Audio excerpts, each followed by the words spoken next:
परदेस हलियो वे प्यारा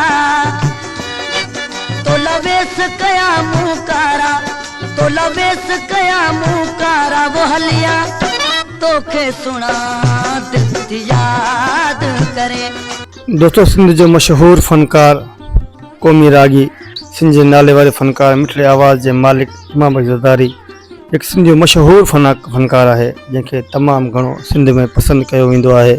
दोस्तों हुन केतरा ही कलाम गाया केतरा ही एल्बम कढिया। रही साल गॾजी चिनी अज छजाऊं विया संग दिल ठीक कयूं न वफाऊं। दोस्तों इमाम बख्श ज़रदारी दौलतपुर लग गोठ बाकी में मतारो खान ज़रदारी जे घर में पैदा थियो। नंढपण में बकरी चाहींदो रहंदो हो ऐं राग सां नी लगी वियो हुअसि। काज़ी अहमद में खान साहब उस्ताद मिठल मिरासी वटि पहुची राग जी सिख्या वरिती।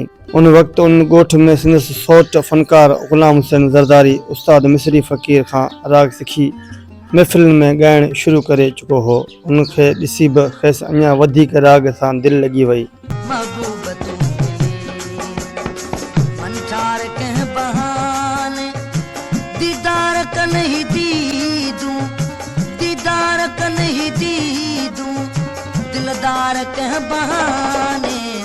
संदसि उरूज 1982 में आरसी कंपनी में निकतल केस्ट में हिन कलाम खां शुरू थियो।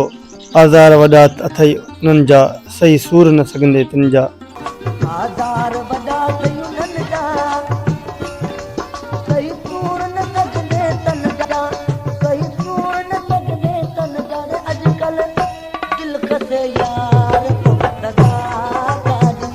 इमाम बख्श ज़रदारी केस्ट जी दुनिया में जलाल चांडियो खां बाद ॿिए नंबर ते केस्ट जा पैसा वठंदड़ फनकार हो।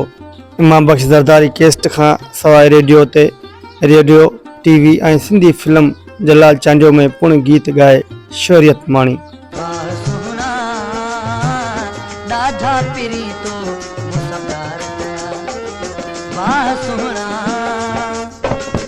इमाम बख्श ज़रदारी जिन शाइरनि खे वध खां वध गायो उन्हनि शाइरनि जी करे उन्हनि में अल्लाह बख्श उन्नड़ बशीर थियाल फैज़ जोखियो साहब खान मेमन शामिल हुआ। सिंध मशहूर कलाम ऐं नवे वारी ॾहाकी में 80 ऐं 90 ॾहाकी में सिंध जो तमामु मशहूर फनकार रहियो। सिंध सवें म्यूज़िक एल्बम रिलीज़ थिया ऐं हथो हथ खपी विया। इमाम बख्श ज़रदारी न सिर्फ़ आम ॿुधंदड़ पर संजीदा तबके जे पसंद जो फनकार हो।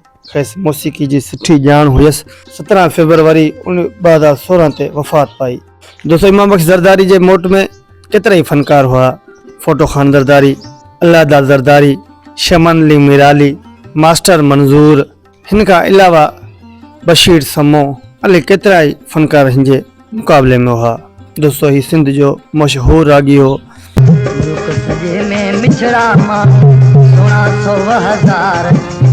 तो समझो प्यार प्रिया तो समझो प्यार इन तमाम भला कलाम गाया जेके झर जंग में तमाम घणा मशहूर विया ऐं हुनखे अवाम तमाम घणो चाहियो दिल सां अवाम ॿुधो ऐं अॼु ताईं उनजा कलाम मशहूर आहिनि। ऐं दोस्तों हिनखे अवाम तमाम घणो मोट ॾिनी ऐं ही हमेशा सुरीले आवाज़ सां ॻाईंदो हो, बेहतरीन रम सां ॻाईंदो हो कि उनजा कलाम अॼु ताईं माण्हू दिल सां ॿुधंदा आहिनि। बाबा सोना संगत तुझी मिला दुख दर्द कहीं दिल के। दोस्तों इमाम बख्श ज़रदारी तमाम भलो फनकार हो सिंध जो। उन भला कलाम गाया ऐं सिंध जी मौसीक़ी खे उजागर कयो हो। सिंध में तमाम घणो मशहूर वियो ऐं अल्लाह बख्श उन्नड़ खे तमाम घणो गायईं। दोस्तों मां सम्झां थो त ही वीडियो तव्हांखे तमामु घणी पसंदि आई हूंदी। अगर वीडियो पसंदि अचे त असांजे चैनल खे सब्सक्राइब करे वीडियो खे लाइक करे ऐं कमेंट ज़रिए पंहिंजी राय ज़रूरु ॾींदा। मां या तव्हांजो भाउ नेक मोहम्मद तव्हां ॾिसी रहिया आहियो सिंधी म्यूज़िक स्टेशन। ज़िंदगी रही त इंशाअल्लाह ताला अॻी वीडियो में गॾु।